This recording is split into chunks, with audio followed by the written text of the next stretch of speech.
बच्चों, आज की हमारी कहानी है पेड़ पौधों में प्राण। माँ, मुझे जुकाम हो रहा है, मेरे लिए तुलसी अदरक की चाय बना दो, मैं अभी पत्तियां तोड़कर लाती हूँ। कहती हुई मनीषा सीधे बगीचे की ओर गई। रुको मनीषा, रुक जाओ, तुलसी की पत्तियां मत छूना।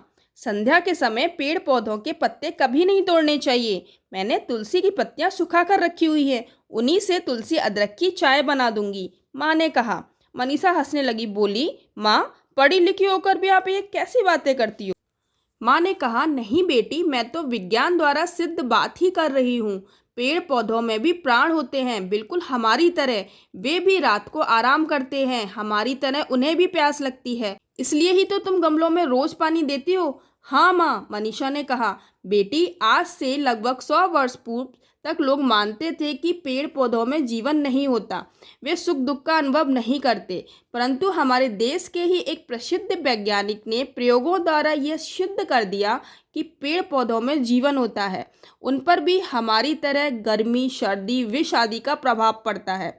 वे भी अन्य प्राणियों की तरह खाते, पीते, सोते, जागते, हंसते, रोते, काम करते और आराम करते हैं।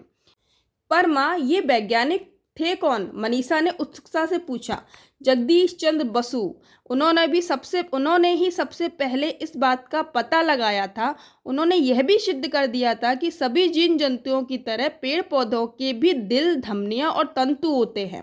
जगदीश चंद्र कई यंत्र भी बनाए, उनसे यह देखा जा सकता था कि पेड़ पौधे सांस लेते हैं, खाते पीते हैं, वे रात को सोते और दिन में होने पर उठते हैं। एक बार कई विदेशी वैज्ञानिकों की सभा में उन्हें अपनी बात सिद्ध करने को कहा गया। डॉक्टर जगदीश चंद्र बसु ने पौधे पर विष डालकर दिखाना था, पौधा इससे मर जाता। पर जब विष डाला गया तो कुछ भी नहीं हुआ। सभी डॉक्टर बसु पर हंसने लगे। वे जरा भी ना घबराए। उन्हें अपनी बात पर इतना विश्वास था कि विष की शीशी में बचा हुआ पूरा विष स्वयं पी गए। उन्हें कुछ भी ना हुआ। उन्होंने सभी को बताया कि शीशी में विष नहीं, कुछ और होगा। फिर विष मंगवाकर एक पौधे पर डाला।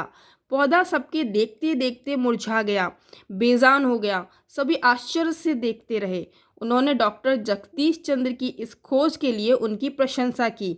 माँ ने समझाया। मनीषा बोली, हमारे बगीचे के कुछ पौधे और फूल रात को मुरझा जाते हैं और सुबह होते फिर से ताज़े हो जाते हैं। क्या वे रात को आराम करते हैं? हाँ बेटी, पौधे रात को आराम करते हैं, उन्हें इस समय जगाना ठीक नहीं। चलो अब बनाए तुम्हारी तुलसी अदरक की चाय, माँ हंसते हंसते बोली।